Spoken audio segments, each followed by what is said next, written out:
بھائیوں کے بارے میں کمپلینٹ شاید کم ہو, بچوں کی ماؤں کے بارے میں یا ماؤں کی بچوں کے بارے میں شاید کم ہو, لیکن جو ہسبینڈ وائف کا ریلیشن شپ ہے نا اس میں آپ کو بہت کمپلینٹس ملتی ہیں. یا ہسبینڈ بیوی سے تنگ آیا ہوا ہے یا وائف جو ہے وہ ہسبینڈ سے تنگ آئی ہوئی ہے.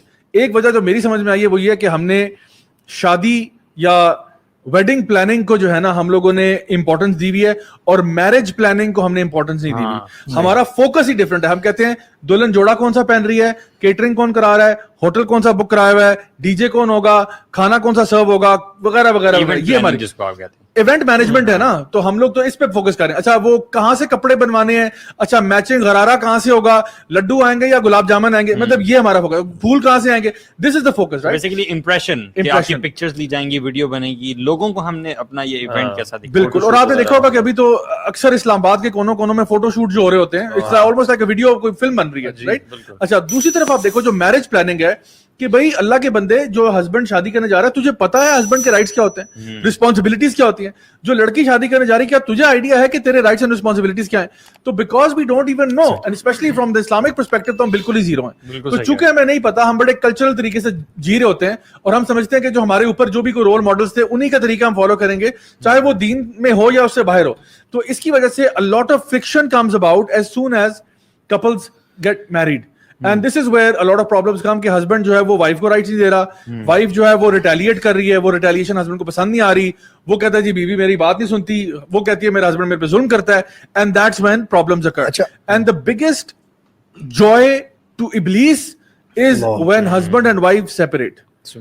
تو سب سے بڑا مسئلہ ہی سر یہاں پڑا ہوا ہے. اچھا تو نبی کریم صلی اللہ علیہ وسلم کی ایک حدیث ہے جو اکثر لبرلز کو بہت چبھتی ہے, اور وہ حدیث کیا ہے کہ عورت کو مرد کی پسلی سے پیدا کیا گیا, ٹھیک ہے.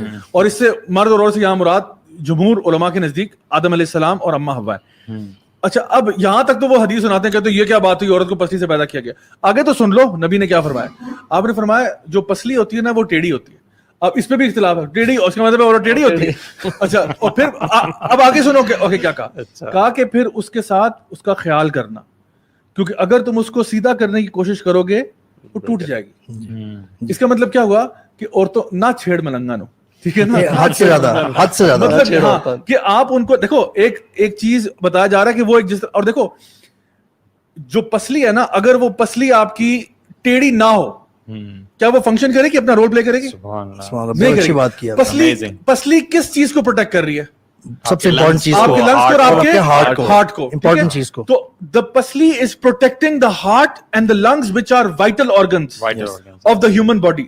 اللہ سبحانہ تعالیٰ نے اگر عورت کو پیدا کیا ہے تو وہ انسان کو سب سے زیادہ اس چیز کو پروٹیکٹ کر رہی ہے جو اس کے لیے سب سے ویلیوبل ہوتی ہے. اور یہ کہا گیا کہ اس کو جو ہے نا یعنی ٹیڑھا کرنے, یعنی اس کو سیدھا کرنے کی کوشش نہ کرنا بہت اس طریقے کے ساتھ, زور زبردستی کے ساتھ. پھر کیا ہوگا, وہ ٹوٹ جائے گی. یعنی اس پوری حدیث کا مطلب یہ ہے کہ عورتوں کی اہمیت کیا ہے, عورتیں تمہارے لیے کتنی ضروری ہیں, how much dependent you are on women. For your life, for your protection you need women, for your sanity you need women, right. اور پھر ساتھ ساتھ بتایا گیا کہ اس کو جس طرح وہ ہے آرام سے پیار سے لے کے چلنا, پیار سے, کیونکہ مردوں کے اندر ایک نیچرل ایبلٹی ہوتی ہے اگریشن کی, وائلنس کی, جو بھی ہے, تو اس کے ساتھ یہ ہمارا معاملہ مت کرنا. کیوں؟ کیونکہ اگر زیادہ کرو گے وہ ٹوٹ جائے گی. سو توڑنا نہیں عورت کو توڑنا نہیں ہے. ہنڈریڈز آف حدیث ہیں, بلکہ وہ حدیث ہے نا کہ تم میں سے بہترین شخص وہ ہے جو اخلاق کا سب سے اچھا ہے, یو نو, اور ان اخلاق والوں میں سے بھی بہترین لوگ وہ ہیں جو اپنی وائفز کے ساتھ اچھے ہیں. یہ اس کے ساتھ جو ہے نا وہ یہ جو میڈیا ہے نا اس نے بھی آن ٹاپ آف دیٹ جی خوب خرابی پیدا کی ہے. یہ جو ڈرامے پتہ نہیں ساس بھی کبھی بہو تھی اور پتہ نہیں کیا کیا ڈرامہ ہو گیا, بہت نئے آ گئے, وہ بہت نئے آ گئے. ہم مولوی ٹھہرے تھوڑے سے, مولویوں کو کیا پتا, ان ڈراموں نے بہت دماغ خراب کیا ہوا ہے. آئی مین آپ کو کیا لگتا ہے میڈیا جو آپ دیکھتے ہیں اس کا آپ پہ اثر نہیں ہوتا؟ ہمارے بیڑا غرق ہونے کی یعنی فیملی سسٹم کے ٹوٹنے کی ایک بہت بڑی وجہ, آپ نے بالکل صحیح کہا, یہ ڈراموں کا گند ہے. اور اس کے علاوہ پھر یہ جو بالی ووڈ کلچر آگے جس نے لو کو ایسا بنا دیا کہ لو سارا نا شادی سے پہلے ہوتا ہے, شادی کے بعد تو سناٹا.com ہوتا ہے نا, سناٹا یعنی اس کے بعد کیا ہے, کچھ بھی نہیں ہے, بس آپ کو یعنی پیار ہوا, شکل دیکھی, بڑی خوبصورت تھی, لڑکا بڑا ہینڈسم تھا, بس جی بس وہ دل کھلے, پھول نکلے اور بادل آئے اور رینبوز آئے اور بنی ریبٹ چھلانگے لگا رہے تھے, رائٹ, اور پھر سارے مل کے سنکرونائز ڈانس کر رہے تھے, سب کے سٹیپس میچ کر رہے تھے, بڑی زبردست مہندی کا فنکشن ہو گیا, شادی ہوگی اور خدا حافظ. اس کے بعد کیا ہوا, اصل جو چیز ہے وہ تو سٹارٹ ہی نکاح کے بعد ہوتی ہے, اور وہ رسپانسبلٹیز کی بات کوئی نہیں کرتا. اچھا وہاں پہ جو جن موویز میں وہ جہاں پہ آدھی تو یہی اینڈ ہو جاتی ہے نا, جسٹ میرڈ اور گاڑی نکل جاتی ہے اور ختم ہوگی, جو اس کے بعد چلتی ہے نا کہ اور مووی بھی تو نہیں چلانی ہے, اس کے بعد صرف شادی کی پرابلمز دکھاتے ہیں. ہاں پرابلمز دکھاتے ہیں, صرف اتنی پرابلمز دکھاتے ہیں, اور ایونچولی دکھاتے ہیں کہ وہ شادی ٹوٹ کے نا وہ لڑکے کو یا تو کسی اور لڑکی سے پیار ہو جاتا ہے, یا لڑکی کو اور بندہ پسند ہے اور وہ ختم ہو. اپنی ساری فیڈ ان سے لے رہے ہیں نا, ٹھیک ہے. اگر ہم فیڈ قرآن اور حدیث سے لے رہے ہوتے ہیں, اللہ کے نبی صلی اللہ علیہ وسلم کے طریقہ سے لے رہے, یار واقعی میں آپ نے صحیح بات کی. دیکھیں اگر ہم لوگوں نے نبی کریم صلی اللہ علیہ وسلم کا ریلیشن شپ پڑھا ہوتا سیدہ عائشہ کے ساتھ رضی اللہ عنہا کے ساتھ, ہم نے ان کا ریلیشن شپ یہ پڑھا ہوتا کہ ان کا حضرت خدیجہ رضی اللہ عنہا کے ساتھ کیا ریلیشن شپ تھا, اور ہم نے یہ ان کو واقعی میں پڑھا ہوتا جن کے محبت کے ہم دعوے کرتے ہیں. اگر ہم نے ان کا ریلیشن شپ پڑھا ہوتا کہ وہ کیسے تھے اپنی بیوی کے ساتھ, وہ کیسے ڈیل کرتے تھے. I mean, subhanallah, I can guarantee you read the relationship of the Prophet sallallahu alaihi wasallam with Sayyidah Aisha, and you'll say it's the best love story in the universe.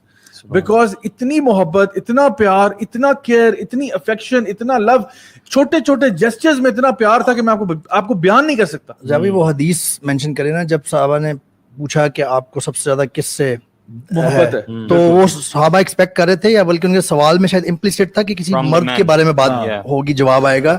رسول اللہ صلی اللہ علیہ وسلم said عائشہ, اور پھر اتنا محبت تھی, اتنا ایسوسیشن کا لیول دیکھیں, پوچھا اس کے بعد. تو the answer actually was in a way that it showed further association with Aisha رضی اللہ عنہ, ابو عائشہ رضی اللہ تعالیٰ عنہ. سبحان اللہ. آپ نے سوچے کوئی آج کا مرد کسی اپنے دوستوں کی گیدرنگ میں کہہ سکتا ہے کہ میں اپنی بیوی سے زیادہ محبت ہے؟ ہاں ہم نے یہاں پہ اگر اس کو جنرلی ہوگی بھی نا نام لے کے, بیوی کا نام لے کے, یعنی یہ بھی نہیں کہ نا وہ بیگم سے بہت پیار ہے, ایسے نہیں, نام لے کے کہے کہ اس سے بہت اوپنلی کہے, کلیئرلی کہے مجھے پیار ہے اس سے, ختم ہوگی بات. بہت سیریس بات ہے ویسے یہ مشکل ہے, لیکن گرل فرینڈ کا کہنا آسان ہے. ہاں ایگزیکٹلی, وہ بلکہ پراؤڈ, وہ something to be proud of actually. This is so things have gone so wrong actually, کہ جو چیز شرمندگی اور اس کا باعث ہونا چاہیے تھا وہ پراؤڈنس کا باعث بن گیا کہ جی I have achieved something. So we are not. چھوٹے چھوٹے جسچرز تھے, جب آپ صلی اللہ علیہ وسلم کچھ پانی یا کوئی دودھ وغیرہ پیتے تھے نا, تو سب سے پہلے سیدہ عائشہ کو آفر کرتے تھے, یعنی کچھ چیز پینی ہے تو ان کو پہلے آفر کرتے کہ آپ پئیں, تو وہ وہاں سے پیتی. پھر آپ صلی اللہ علیہ وسلم دیکھتے کہ انہوں نے کہاں سے پیا, اور جہاں سے انہوں نے پیا ہوتا تھا ایگزیکٹلی وہیں سے پیتے تھے. اور یہ حدیث سیدہ عائشہ خود نریٹ کر رہی ہیں, اور سوچیں کتنی خوشی سے نریٹ کرتی ہیں کہ نبی کریم صلی اللہ علیہ وسلم میرے ایک ایک جسچر کو نوٹ کرتے تھے کہ میں کس طرح. تو سوچیں کہ ان کا کتنی ان کو محبت ہوگی نبی کریم صلی اللہ علیہ وسلم سے, اور آپ صلی اللہ علیہ وسلم کو ان سے کتنی زیادہ ہوگی. اور اس طرح کی بے شمار احادیث ہیں جو میں آپ کے سامنے بیان کر سکتا ہوں کہ جو آپ کا ریلیشن شپ تھا. آپ سیدہ عائشہ کے ساتھ ریس بھی لگایا کرتے تھے, صحابہ کے ساتھ کبھی اگر کسی جو ہے نا کیمپین پہ جا رہے ہیں, کسی ایکسپیڈیشن پہ جا رہے ہیں, تو صحابہ سے کہا آپ لوگ آگے نکل جائیں. اب صحابہ آگے چلے گئے, پیچھے آپ کوئی بھی نہیں ہے, تو اب آپ عائشہ جو ہے نا سیدہ عائشہ سے یہ بات ارشاد فرما رہے ہیں کہ عائشہ آؤ ہم ریس لگاتے ہیں. یعنی آج لوگ جو ہے نا وہ اپنی بیوی سے بھاگ رہے ہوتے ہیں, نبی کریم صلی اللہ علیہ وسلم اپنی بیوی کے ساتھ بھاگا کرتے تھے, دوڑ لگا کرتے تھے, اور ایک ہیلدی کمپٹیشن تھا. سو آئی تھنک ہم لوگوں نے نا somewhere we have missed out, you know, ہم لوگوں نے یہ فیک بالی ووڈ اور یہ جو ہمارے ڈراموں کا پیار ہے نا, یہ 2 نمبر قسم کا جو حرام ریلیشن شپ ہے, اس کو ہم نے بہت گلوریفائی کر دیا ہے. اور جو اصل پیار اور محبت شادی کے بعد ہونا چاہیے, اور جو کیمسٹری ہسبینڈ وائف میں ہونی چاہیے, وہ ہم نے کہیں نا we have lost it somewhere. یہی چیز جو ہے نا وہ میرج کو بیسیکلی سسٹین کیے رکھتی ہے. آپ دیکھیں یہ برکت جو ہے نا وہ ایک اللہ کی طرف سے آئی ہے, ریلیشن شپ میں نہیں ہوتی, یہ صرف نکاح کے بعد ہی ہوتی ہے. So this thing is missing out on all other relationships. اچھا ایک سوال ہے, اب وہ سوال یہ ہے کہ بہت سے ہسبینڈز ہمارے معاشرے میں ایسے ہوتے ہیں جو کہ اپنی رائٹس تو ساری لے رہے ہوتے ہیں لیکن اپنی رسپانسبلٹیز پوری نہیں کر رہے ہوتے. تو اس کیس میں آپ لوگ کیا ایڈوائز کریں گے ان خواتین کو جو کہ ایک ایسے ریلیشن شپ میں ہیں جہاں پہ ان کا ہسبینڈ جو ہے وہ بہت زیادہ مے بی اگریسو ہے, مے بی بہت ابیوسو ہے, مے بی وہ کوئی ایسے کام کر رہا ہے جو کہ بالکل حرام ہے, یا کوئی ایسی حرکتیں کر رہا ہے جو کہ بہت ہی زیادہ اناپروپریٹ ہیں, اور اس عورت کا جان یا اس کی مال یا اس کی عزت آبرو جو ہے وہ خطرے میں ہے, جن کو ہم مقاصد شریعہ کہتے ہیں, ان میں سے کوئی نہ کوئی چیزیں جو ہے وہ خطرے میں ہیں. تو ایسی عورت جو ہے اس کے لیے, کیونکہ ایسی خواتین ہیں, ہم لوگ ڈینائی نہیں کرتے, اور نہ ہمیں کرنا چاہیے کہ جو ریئلٹی ہے, جو ہمارے یہاں پہ ایسی باتیں ہو رہی ہیں, ہمیں ڈینائی نہیں کرنا چاہیے. تو اگر کہیں پہ ایسا ہو رہا ہے کہ ہسبینڈ جو ہے اس کو نہیں پتا سر پیر کہ بھئی کیا کرنا ہے کیا نہیں کرنا, اور وہ اپنی طرف سے لگا ہوا ہے, تو ایسی خواتین کو ہم کیا ایڈوائز کریں گے؟ علماء تو زیادہ یہی کہتے ہیں کہ اگر خاص طور پہ کچھ مقاصد شریعہ ہے نا وہ کمپرومائز ہو رہے ہیں, تو پھر ایسی خاتون کو الگ ہو جانا چاہیے. صحیح, وہ دیکھا جا سکتا ہے کہ وہ جو آپ چیزیں بتا رہے ہیں کہ وہ کس ایکسٹینٹ کی ہیں. صحیح, یا تو اگر کسی تیسرے بندے کو بیچ میں لا کے وہ ریزالو ہو سکتے ہیں ایشو, تو وہ that should be the first thing. Okay, diverse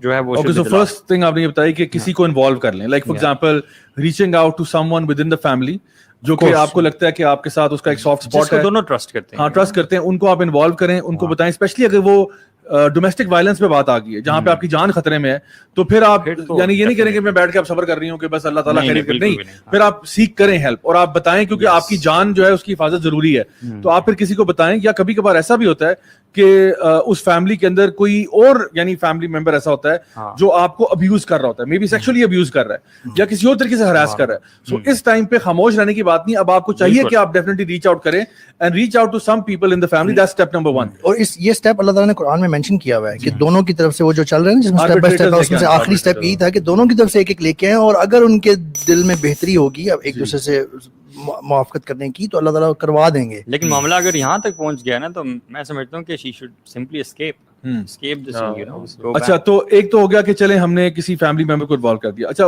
what about reaching out to Islamic scholars who are knowledgeable in that area in particular, خاص طور پہ وہ علماء جو کہ طلاق کے مسائل میں ڈیل کرتے ہیں یا خلا کے مسائل میں ڈیل کرتے ہیں, یہ بھی ایک آپشن ہے, رائٹ. ان کو ریچ کرنا, اگر آپ کو لگتا ہے کہ فیملی میں آپ کسی کو ٹرسٹ نہیں کر سکتے, so may be reaching out to an عالم who can help you deal with that situation, and وہ پھر آپ کو بہتر گائیڈ کر سکتے ہیں کہ کس پوائنٹ پہ آپ کو نکلنا چاہیے, کیا ہیلپ کرنی چاہیے. Perhaps they can do something for you in order to get out of that relationship. یا if that can be fixed, تو ہو سکتا ہے کہ وہ آپ کے ہسبینڈ سے بات کریں, because I think نارملی جو ایک رسپانس ہوتا ہے نی جرک, وہ ایسا ہی ہوتا ہے کہ پہلے ہسبینڈ کو فکس کرنے کی کوشش کی جاتی ہے, بیکاز علماء نارملی ٹرائی یہ کرتے ہیں کہ اس ریلیشن شپ کو مینٹین کیا جائے اگر ہو سکتا ہے.